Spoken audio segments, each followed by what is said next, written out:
মুহাম্মদ সাল্লাল্লাহু আলাইহি ওয়াসাল্লাম এমন মানুষ ছিলেন যে তিনি একটা বাগানে ঢুকেছেন, একটা উট দৌড়ে তার কাছে চলে এসেছে, এসে গায়ের সাথে বুকের সাথে গাটা লাগিয়ে রেখেছে। নবী সাল্লাল্লাহু আলাইহি ওয়াসাল্লাম আদর করছেন, হাদিস স্পষ্ট সহিহ, নবীজি আদর করছেন এবং বলছেন, জানো উটটা আমাকে কি অভিযোগ করলো? উটটা আমাকে তার মালিকের বিরুদ্ধে অভিযোগ করলো, তার মালিক তাকে কষ্ট দেয়। এই উটটা পর্যন্ত, একটা অবলা প্রাণী পর্যন্ত আমাদের নবীকে আপন মনে করছেন, ছুটে চলে আসছেন, আমার কষ্ট হচ্ছে, আমাকে ধরেন। চিন্তা করতে পারেন? সুবহানাল্লাহ। নবী সাল্লাল্লাহু আলাইহি ওয়াসাল্লাম যখন মসজিদ নববী নির্মাণ করেছেন, ওখানে একটা খুঁটি ছিল, এটা অনেকে জানেন, খুঁটি ছিল। যখন মিম্বর এসেছে, মিম্বর, তখন তিনি মিম্বরে দাঁড়িয়ে বয়ান করা, খুতবা দেওয়া শুরু করেছেন। তখন ওই যে খুঁটি, ওই খুঁটিটা থেকে কান্নার ডগডগ আওয়াজ শোনা যেত। ওই জড়বস্তু পর্যন্ত মুহাম্মদ সাল্লাল্লাহু আলাইহি ওয়াসাল্লামকে আপন মনে করতেন। মুসলিমদের যে কোনো সমস্যা তারা মুহাম্মদ সাল্লাল্লাহু আলাইহি ওয়াসাল্লামের কাছে যেতেন, বলতেন, তার সাধ্য মতো সেটা সলভ করে দিতেন।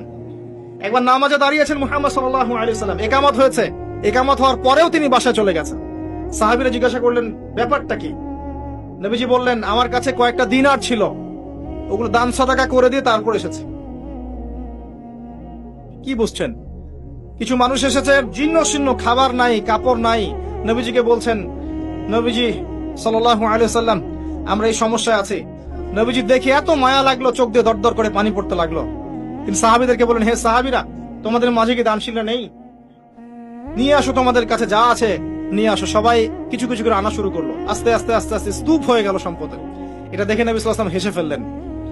এটাই তো সেই হাদিস যে কেউ ভালো বেদা চালু করলে এটার হাসানা পাবে, এটাই সেই হাদিসটা। তো নবী সাল্লাল্লাহু আলাইহি ওয়াসাল্লামকে সাহাবীরা আপন মনে করেছেন।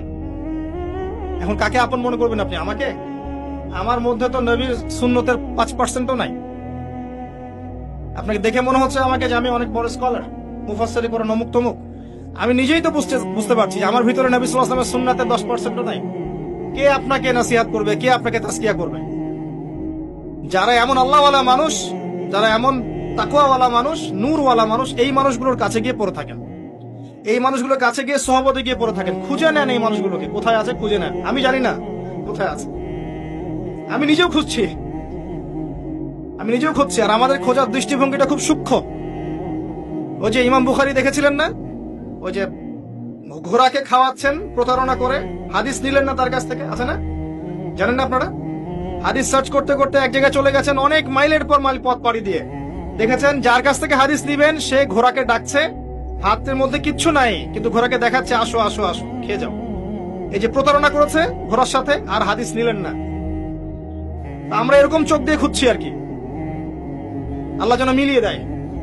কারণ এ ধরনের আল্লাহর নূরওয়ালা মানুষদের সংস্পর্শে না গেলে আপনার আমার মধ্যে তাসকিয়া আসবে না।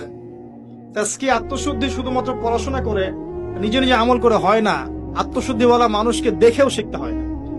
মুহাম্মদ সাল্লাল্লাহু আলাইহি ওয়াসাল্লাম সাহাবীদেরকে কি বইপত্র পড়ে ইসলাম শিখিয়েছেন? কোরআনের আয়াত লিখে দিয়েছেন, যাও বাসায় গিয়ে পড়ে নাও, এমন ছিল?